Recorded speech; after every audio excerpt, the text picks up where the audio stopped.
Europe లో భారతీయులకు free education. మరిన్ని వివరాలకు విదేశ్ కన్సల్ట్ 9676502888. నమస్తే మాధవిరెడ్డి గారు. నమస్తే అండి. మాధవిరెడ్డి గారు, మ్యూచువల్ ఫండ్స్ ఇన్వెస్ట్మెంట్స్ విషయానికి వస్తే ఇన్వెస్టర్స్ ఎక్కువగా కూడా 2023లో ఎటువంటి మిస్టేక్స్ చేశారు అండ్ వాటిని 2024లో ఏ విధంగా సరిదిద్దుకోవాలి అంటారు?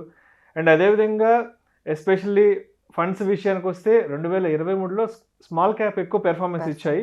మరి 2024లో వాట్ నెక్స్ట్? ఏ ఫండ్స్ బాగా పెర్ఫార్మెన్స్ ఇచ్చే అవకాశం ఉందంటారు? సో మనకి 2023లో మనం ఇప్పటి వరకు చూసుకుంటే మన మ్యూచువల్ ఫండ్ ఏయుఎం దాదాపుగా 50 lakh crore అయిందండి. So that is the biggest achievement. SIPs ద్వారా ఎస్పెషల్లీ ఈ మ్యూచువల్ ఫండ్స్లో చాలా వరకు ఇన్వెస్ట్ చేస్తున్నారు. ఆల్మోస్ట్ 7 crore ఎస్ఐపి అకౌంట్స్ కూడా మనకి క్రియేట్ అయ్యాయండి. సో మార్కెట్లో ఈ ఎస్ఐపిస్ ద్వారా ఆల్మోస్ట్ 1 trillion మనీ అనేది ఫ్లో అనేది అయ్యిందండి. So that is fantastic year for mutual funds for 2023 అని చెప్పొచ్చు. సో దాదాపుగా మనం చూసుకున్నట్లయితే ఎక్కువగా అందరూ కూడా స్మాల్ క్యాప్స్లో పెట్టేశారు. ఎందుకంటే ఇక్కడ మనం పెర్ఫార్మెన్స్ వైజ్ చూసుకుంటే లార్జ్ క్యాప్స్ ఆల్మోస్ట్ 20-25% ఇచ్చాయి. మిడ్ క్యాప్స్ 30-35% వరకు మిడ్ క్యాప్స్ రిటర్న్స్ ఇస్తే స్మాల్ క్యాప్స్ ఆల్మోస్ట్ 40% అబవ్ వరకు ఇచ్చిన కొన్ని స్కీమ్స్ అయితే ఉన్నాయండి. సో ఇది ఎక్కువగా మనకి ఇయర్ అంతా కూడా అందరూ కూడా బాగా చేసింది ఏంటంటే అంతా కూడా స్మాల్ క్యాప్స్లోకి మనీ అంతా ఫ్లో చేశారండి. So that is one thing. And బాగా మిస్టేక్ ఏంటంటే షార్ట్ టర్మ్ వ్యూ ఎక్కువ అయిందండి అందరికి మ్యూచువల్ ఫండ్స్లో. అంటే అసలు యాక్చువల్గా that need to be seen as long term view అనేది ఉండాలి. కానీ ఎక్కువ మంది ఏంటంటే షార్ట్ టర్మ్ వ్యూతో మ్యూచువల్ ఫండ్స్ని చూస్తున్నారు. That is the mistake that they need to be corrected.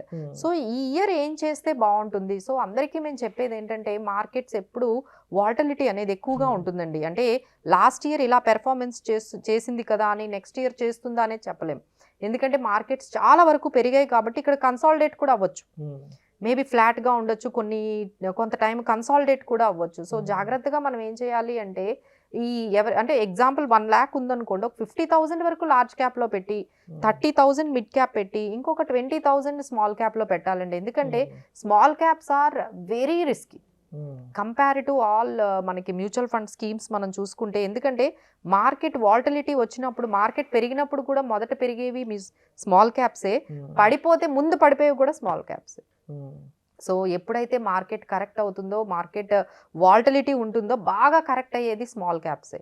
So ఎవరెవరైతే స్మాల్ క్యాప్స్లో చాలా వరకు అమౌంట్ని మీరు ఇంతవరకు పెట్టేసి ఉన్నారో కొంచెం మీరు దాన్ని కొంచెం లార్జ్ క్యాప్ వైపు మీరు ఈ ఇయర్ అయితే మాత్రం కొంచెం లార్జ్ క్యాప్ వైపు మీరు తీసుకురావచ్చండి. ఎగ్జాంపుల్స్ మనకి ఇండెక్స్ ఫండ్స్ ఉన్నాయి, యూటీఐ ఇండెక్స్ ఫండ్స్ అని. లార్జ్ క్యాప్లో నిపాన్ లార్జ్ క్యాప్ ఫండ్ ఉంది. తర్వాత మనకి హైబ్రిడ్ ఫండ్స్ కూడా ఉన్నాయి. వాటిని కూడా వీళ్ళు ICICI equity and debt fund కూడా ఉన్నాయి. సో వీటిని కూడా కొంచెం వాళ్ళు ఎంగేజ్ చేసుకుంటే బాగుంటుందండి. ఇన్స్టెడ్ ఆఫ్ ఎంటైర్ అమౌంట్ మనము స్మాల్ క్యాప్స్లో పెట్టకూడదు. ఒక 20-30% వరకే వెళ్ళాలి. అండ్ 30-40% వరకు మనం లార్జ్ క్యాప్లో ఉంటే ఈ వాలటిలిటీని కానీ మార్కెట్లో వచ్చే ఎటువంటి క్రాష్ అయినా సరే మనము ఈ పోర్ట్ఫోలియోని మనం ప్రొటెక్ట్ చేసుకోగలుగుతాము. సో అదొక్కటి ఈసారి ఈ 2024లో వాళ్ళు కరెక్ట్ చేసుకుంటే బాగుంటుందండి. సో అదేవిధంగా మార్కెట్లో బుల్ ర్యాలీ నడుస్తుంది కాబట్టి ఎస్పెషల్లీ ఇటు ఈక్విటీకి సంబంధించి ఇటు మ్యూచువల్ ఫండ్స్కి సంబంధించి మార్కెట్ బాగా ముందుకెళ్ళిపోతుంది. 71, 72 గెలిపింది సెన్సెక్స్. మరి మ్యూచువల్ ఫండ్స్ రిడెంప్షన్ చేసుకోవచ్చా అంటూ చాలా మంది అడుగుతున్నారు. మరి అంటే మార్కెట్ ఆల్ టైమ్ హైలో ఉన్నప్పుడు డెసిషన్ మేకింగ్ ఎలా ఉండాలంటారు? సో ఆల్ టైమ్ హైలో ఉండేటప్పుడు అందరికీ ఏమనుకుంటారంటే మనకి 20% వచ్చింది, 30% వచ్చింది, సో మనం కొంచెం ప్రాఫిట్ బుక్ చేసుకుందామా అనేసి. నేను ఇప్పుడే చెప్పాను కదండి, ఎవరికైతే ఈ స్మాల్ క్యాప్స్లో ఈ 30-40% రిటర్న్స్ వచ్చాయో వాళ్ళు ఒక్కసారిగా ఈ పోర్ట్ఫోలియోని చర్న్ చేసేటప్పుడు అక్కడ ప్రాఫిట్ బుక్ చేసుకొని ఆ అమౌంట్ని ఇంకొంత మనము వేరే స్కీమ్స్ లైక్ ఇప్పుడు నేను చెప్పినట్టుగా మీరు మనకి ఈ బ్యాలెన్స్డ్ ఫండ్స్లో మీరు పెట్టుకోవచ్చు, లేదు ఒక ఇండెక్స్ ఫండ్లో మీరు పెట్టుకోవచ్చు, లార్జ్ క్యాప్లో మీరు పెట్టుకోవచ్చు. సో ఇలాంటి చేంజెస్ అయితే తప్పనిసరిగా మీరు చర్నింగ్ అనేది చేయండి. రివ్యూ అనేది కంపల్సరీ చేసుకోవాలండి. ప్రతి ఒక్కరికి మేము చెప్పేది ఏంటంటే మ్యూచువల్ ఫండ్స్ని అలా పెట్టేసి స్కీమ్స్ని అలా రన్ చేయొద్దు. ఎవ్రీ ఇయర్కి ఒక్కసారి, ఇప్పుడు మనకి ఇది మంచి టైం, ఒకటి మళ్ళీ ఫ్రెష్ ఇయర్ మనము స్టార్ట్ చేసాం కాబట్టి మీ ఫైనాన్షియల్ ప్లానర్ దగ్గర కూర్చొని మీరు ఇంతవరకు ఏ స్కీమ్స్ మీరు తీసుకున్నారు, ఏ స్కీమ్స్లో మనం కంటిన్యూ చేయొచ్చు, ఏ స్కీమ్స్ నుంచి మనం ఎగ్జిట్ అవ్వాలి, లేదు కొత్తగా అమౌంట్ పెడితే ఏ స్కీమ్స్లోకి వెళ్ళాలి, ఎలాంటి సెక్టార్ స్కీమ్స్ మనము తీసుకోవచ్చు, ఇలాంటివన్నీ కూడా మీరు జాగ్రత్తగా ప్లాన్ చేసుకొని కొంచెం ఎడిషన్స్ లేకపోతే కొన్ని డిలీట్ చేయటము, ఇలాంటి చేంజెస్ అయితే మీరు తప్పకుండా ప్రతి ఒక్కరు మ్యూచువల్ ఫండ్ స్కీమ్స్ని జాగ్రత్తగా ఒకసారి రివ్యూ చేయించుకోవడం అనేది చాలా ఇంపార్టెంట్ మీరు. సో మీకు కానీ మీకు తెలిసిన అడ్వైజర్స్ ద్వారా కానీ ఫైనాన్షియల్ ప్లానర్స్ ద్వారా కానీ మీరు ఈ రివ్యూ అనేది చేయించుకుంటే బాగుంటుంది. చాలా మంది ఏమనుకుంటారంటే ఒకసారి స్కీమ్ సెలెక్ట్ చేసేసిన తర్వాత అది అలా రన్ చేస్తూనే ఉంటారు. So that is need to be reviewed అండి. సో మీరు ఏమైనా ఎక్స్పర్ట్స్ ద్వారా చేయించుకుంటే ఇంకా బెటర్గా ఉంటుందండి. సో మాధవిరెడ్డి గారు, అదేవిధంగా మన ఇంకొక 2 months లో March 31 financial year ending close అయిపోతుంది కాబట్టి చాలా మంది ఈ ట్యాక్స్ ప్లానింగ్ పాయింట్ ఆఫ్ వ్యూలో ట్యాక్స్ సేవర్స్ ఏమేమి ఉన్నాయి, ఈఎల్ఎస్ఎస్ స్కీమ్స్ అంటూ కూడా చాలా మంది అడుగుతున్నారు. ప్రేక్షకులకి just for knowledge purpose and information పర్పస్గా కొన్ని ఏమన్నా చెప్పగలరు? షూర్ అండి. సో మ్యూచువల్ ఫండ్స్ అంటే మనకి ఈ tax planning under section 80C మనకి 1,50,000 ఉంది.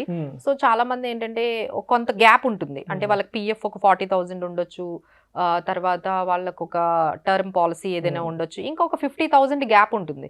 సో ఈ 50,000 ఆ 1 lakh అయ్యింది, ఇంకొక 50,000 ఎక్కడ పెడితే బాగుంటుంది, so that they can get ATC deduction మనం తీసుకోవచ్చు అని ఆలోచిస్తూ ఉంటారండి. ఇప్పుడే ప్రతి ఒక్కరు కూడా ఆ గ్యాప్ని ఫిల్ చేసుకోవడానికి ఈఎల్ఎస్ఎస్ స్కీమ్స్ అంటే ఈక్విటీ లింక్డ్ సేవింగ్ స్కీమ్స్ని తీసుకుంటారండి. This is the best way అండి to reduce the taxes, to plan the taxes.